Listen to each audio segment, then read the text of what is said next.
where it belongs. This doesn't work just for younger children. In the 60s, Harlem was devastated by riots. It was a hotbed of trouble. Many teenagers dropped out of school.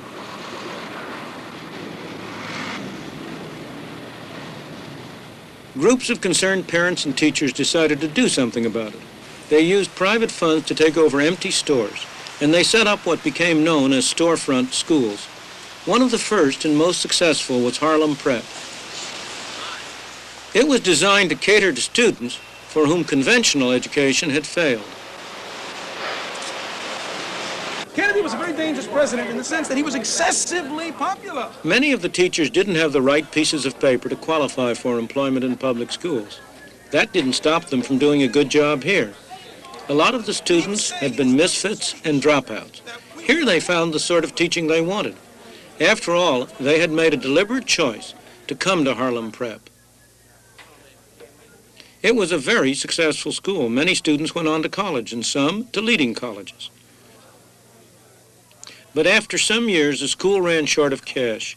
The Board of Education offered Ed Carpenter, the head of the school and one of its founders, tax money, provided he would conform to their regulations. I love him, and we got along, and I know he's busy, but sometimes... After a long battle to preserve independence, he finally gave in. The school was taken over by bureaucrats. And I know he doesn't, but I was a little bit hurt. And basically we have three. I felt that a school like Harlem Prep would certainly die and not prosper under the rigid bureaucracy of a Board of Education. We had to see what was going to happen. I didn't believe it was going to be good. I'm right. What has happened since we've come to the Board of Education is not all good. It's not all bad, but it's more bad than good. Now, again, we divide things into categories, but the categories really what? The school may not look different yet, but 30 of the former teachers have gone. Ed Carpenter has resigned. The school is being moved to a traditional school building. No one, except maybe the bureaucrats, is very optimistic about its future. Unfortunately, the strangling of successful experiments by bureaucrats is not unusual. The same thing happened in California, at a place called Alum Rock. For 3 years, parents at this school could choose to send their children to any of several specially created mini-schools, each with a different curriculum. The experiment was designed to restore choice to those who were most closely involved, the parents and the teachers. Probably the most significant thing that happened was that the teachers, for the first time, had some power, and they were able to build the curriculum to fit the needs of the children as they saw it. The state and local school board did not dictate the kind of curriculum that was used in McCollum School. The parents became more involved in the school. They attended more meetings. Also, they had a power to pull their child out of that particular mini-school if they chose another mini-school. At least in my opinion, Giving parents greater choice had a dramatic effect on educational quality. In terms of test scores, this school went from 13th to 2nd place among the schools in its districts. But the experiment is now over. When school resumed after the summer vacation, this was just another public school, back in the hands of the bureaucrats. Giving parents a choice is a good idea, yet it always meets with opposition from the educational establishment. This is Ashford, a town in the south of England. For 4 years, there have been efforts here to introduce an experiment in greater parental choice. Parents would be given vouchers covering the cost of schooling. They could use the voucher to send their child to any school of their choice.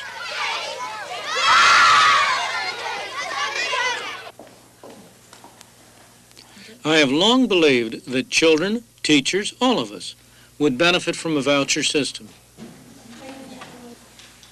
But the headmaster here, who happens also to be secretary of the local teachers union, has very different views about introducing vouchers.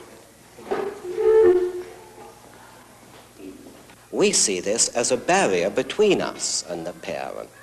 This sticky little piece of paper in their hand, coming in and under duress, you will do this or else. We make our judgment because we believe it's in the best interest of every Willie and every little Johnny that we've got, and not because someone's going to say, if you don't do it, we will do that. It's this sort of philosophy of the marketplace that we object to. In other words, Mr. G objects to giving the customer, in this case the parent, anything to say about the kind of schooling his child gets. Instead, the bureaucrats should decide.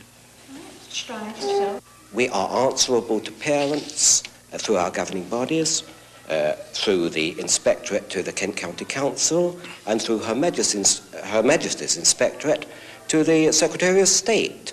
These are people, professionals, who are able to make professional judgments. But things look very different from the point of view of parents. Jason Walton's parents had to fight the bureaucracy, the professionals, for a year before they could get him into the school that they thought was best suited to his needs. As the present system stands, I think parents have got no freedom of choice whatsoever.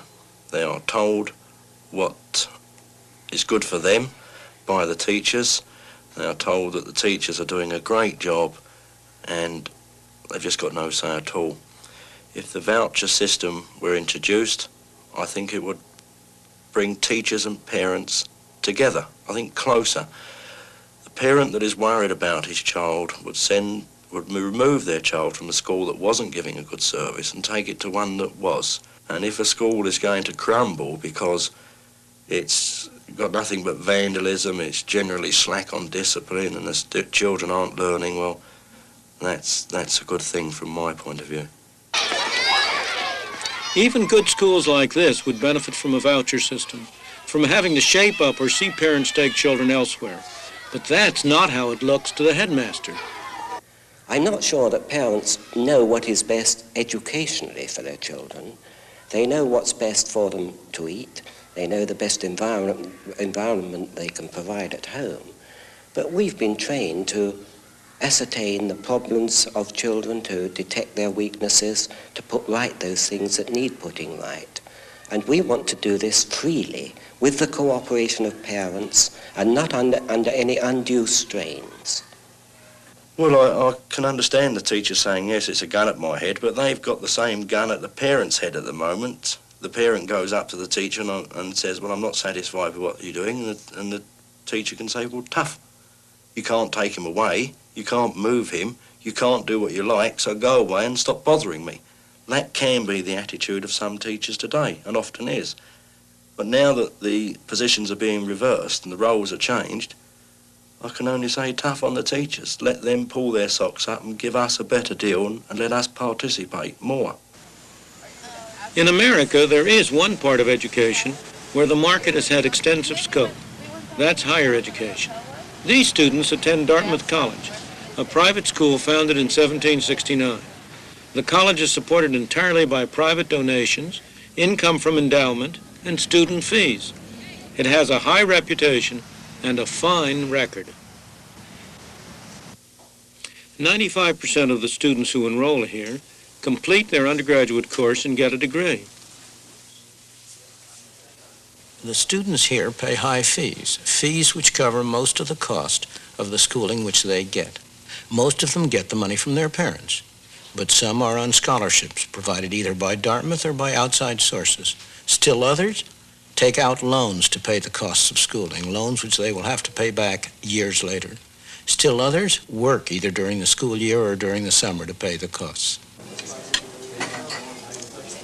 Many students work in the college's own hotel. This girl is helping to pay her own way, which is pretty good evidence that she's serious about getting an education. Lovely sauce for the fish. Sure, it's a lemon and butter sauce. Would that be okay?